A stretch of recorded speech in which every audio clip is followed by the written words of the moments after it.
পারলি পাঁচটা জিনিসকে সুন্দর করে যাইতে হবে। এক নম্বর হলো ঈমান নিয়ে যাইতে হবে, খাঁটি ঈমান, বেজাল ঈমান হলে হবে না। জোরে বলেন ঠিক না বেঠিক? ঈমান যদি হয় খাঁটি ঈমান হতে হবে। খাঁটি ঈমান নিয়ে আল্লাহ রাব্বুল আমিনের সামনে দাঁড়াতে হবে। দুই নম্বর হলো তোমার ইবাদত গুলো যেন সুন্দর হয়, সুন্দর সুন্দর আমল নিয়ে আল্লাহ রাব্বুল আলামিনের কাছে হাজিরা দিতে হবে। আল্লাহ বলেন নেক আমল, এতেই বোঝা গেল বদ আমল সমাজে আছে কি নাই। কথা বলেন আছে কি নাই? ওই বদ আমল করা যাবে না, নেক আমল গুলা করা রাখবে। আল্লাহর রাসূল বলেন তুমি যদি সামান্যটুকু আমল করো আর এই আমলটা যদি সহি নিয়ত থাকে, আল্লাহর হুকুম সহি নিয়ত নবী তরিকা যদি থাকে, ওই সামান্য অল্প আমল কিয়ামতের কঠিন ময়দানে আপনার আমার জন্য নাজাতের উসিলা হয়ে যাবে। এই কারণে আম্মা আয়েশা সিদ্দিকা রাদিয়াল্লাহু তাআলা বলেন, দুনিয়ার মানুষেরা অল্প আমল যদি হয়, বেশি আমলের দরকার নাই। যে আমলটা অল্প হবে এবং সব সময় করা হবে, ওই আমলের দাম আল্লাহর কাছে বেশি। জোরে বলেন সুবহানাল্লাহ। এমন নাই একদিন আল্লাহর কালাম 30 পারা কোরআনে এক রাতেই ভরে খতম দিয়া 3 দিন পর্যন্ত বেমার আছে কি নেই? কথা বলে আছে কি নেই? 3 দিন পর্যন্ত আর নামাজের কোনো খবর নাই, এমন নাই।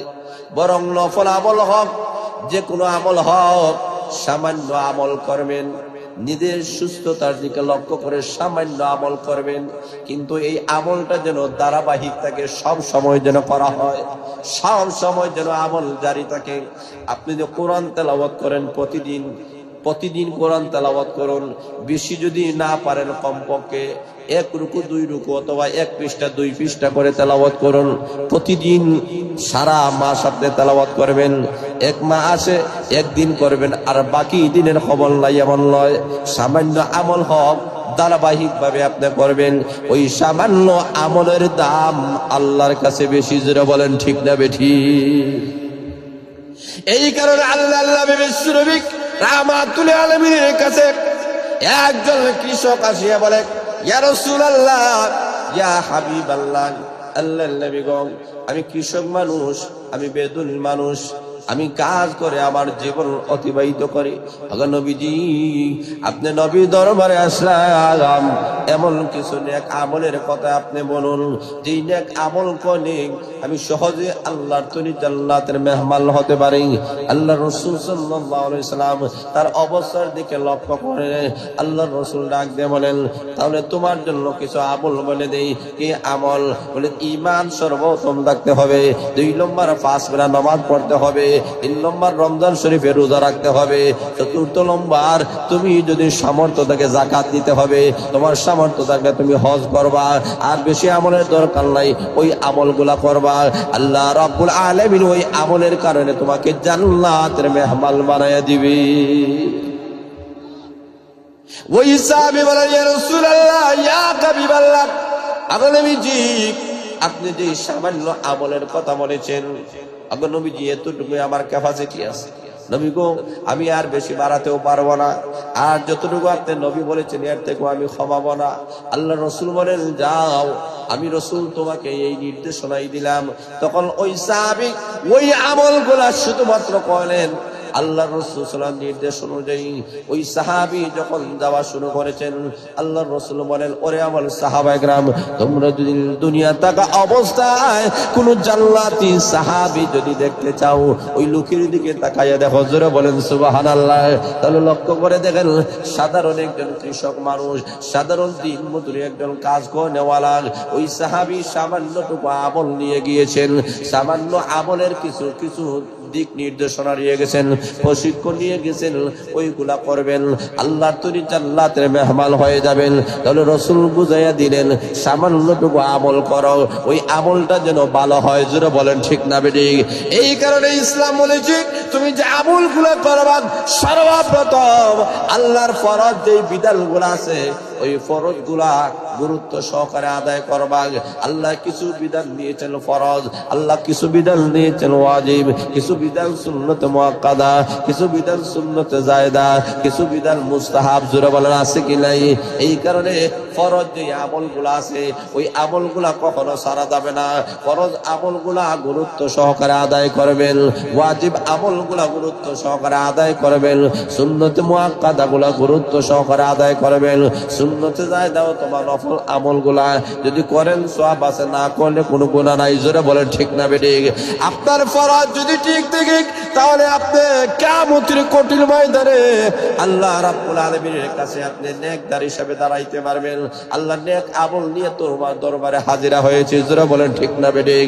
কিন্তু আমাদের সমাজে দেখবেন অধিকাংশ মানুষ আছে জনকল্যাণমূলক অনেক কাজ করেন, কিন্তু তার ব্যক্তিগত বাস্তব জীবনে নেক আমলগুলা নাই। জোরে বলেন ঠিক না বেঠিক? জনকল্যাণমূলক অনেক কাজগুলো আমরা করি, রাস্তা করি, ব্রিজ করি, কালভার্ট করি, ইলেকট্রনিক ব্যবস্থা করে দিই, জনকল্যাণমূলক অনেক কাজ করি। অনেকের বিয়ে শাদী হয় না, আমরা বিয়ে শাদীর জন্য টাকা পয়সা দিই। কথা বলেন ঠিক না বেঠিক? অনেকের ঘর নাই, ঘর বানালে এই করি, সেই করি, এই করবো, সেই রকম অনেক কিছুই করি, কিন্তু আমাদের ফরজ যে ইবাদত গুলো আছে ওইগুলো আমরা ছেড়ে দিয়েছি। যারা বলেন ঠিক না বেঠিক? না, ফরজ ইবাদত গুলা রক্ষা করে ওইগুলা করবেন, তাহলে ওইগুলার দাম আছে, ওইগুলার মর্যাদা আছে, ওইগুলার পুরস্কার আল্লাহর কাছে আছে। কথা বলেন ঠিক না ঠিক? এই কারণে সর্বপ্রথম হচ্ছে ফরজ আমল গুলা ঠিক থাকতে হবে। আপনার ইবাদত গুলা যদি ঠিক না দেখে, ইবাদত যদি সুন্দর না হয়, ইবাদতের সিস্টেম অনুযায়ী যদি ইবাদত না করা হয়, এই ইবাদত আল্লাহর কাছে কোনো গ্রহণযোগ্য হবে না। কথা বলেন ঠিক না ঠিক? এই কারণে ইবাদত যখন করব এমন ভাবে ইবাদত করব যে আহকামুল হাকিমিন মহান আল্লাহ রাব্বুল আলামিনকে যেন আমি দেখতেছি। আর ওই দরজায় যদি আমি যাইতে না পারি তাহলে আমরা মনে করব আল্লাহ আমাদেরকে দেখতেছে। কথা বলেন ঠিক না বেঠিক? আনতা আবুদাল্লাহা কাআন্নাকা তারাহু ফা ইন লাম তাকুন তারাহু ফা ইন্নাহু ইয়ারাক। আল্লাহর রাসূল বলেন এমন ভাবে তুমি আল্লাহর গোলামি করো, আল্লাহর দাসত্ব করো, আল্লাহ রাব্বুল আলামিনকে যেন তুমি দেখতেছো। আরে বান্দা আর বান্দিরা, ওই দরজায় যদি তুমি উপনীত হতে না পারো, আল্লাহকে দেখার মতো যদি ওই যোগ্যতা অর্জন করতে না পারো, তাহলে তুমি মনে করিও একজন দেখতেছেন, তিনি হয়েছেন মহান আল্লাহ। জোরে বলেন ঠিক না বেঠিক? আল্লাহ রাব্বুল আলামিন আমাদের দেখতেছেন, সবগুলো আল্লাহ দেখেন, আল্লাহ দেখেন, আল্লাহ শুনেন। কথা বলেন ঠিক না বেঠিক? সব জায়গায় যিনি আছেন হাজির নাজির, ওনার নাম হলো আল্লাহ। জোরে বলেন ঠিক না বেঠিক? সব জায়গায় আছেন, সব জায়গায় থাকেন, সব জিনিস দেখেন। আল্লাহ রাব্বুল আলামিন বলেন কোন বান্দা আর বান্দি যদি এই ধারণা থাকে যে আল্লাহ আমাকে দেখতেছেন, ওই মানুষ কখনো ইবাদতের মধ্যে ফাঁকি দিতে পারে না। জোরে বলেন ঠিক না বেঠিক?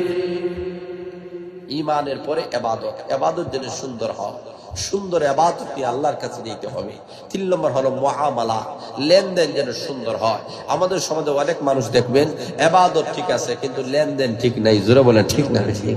এই কারণে লেনদেনটা যেন সুন্দর হয়। লেনদেন যদি সুন্দর না হয় তাহলে ওই মানুষটার কোনো দাম নাই। এই কারণে আল্লাহর রাসূল বলেন যে লেনদেন অত্যধিক গুরুত্বপূর্ণ।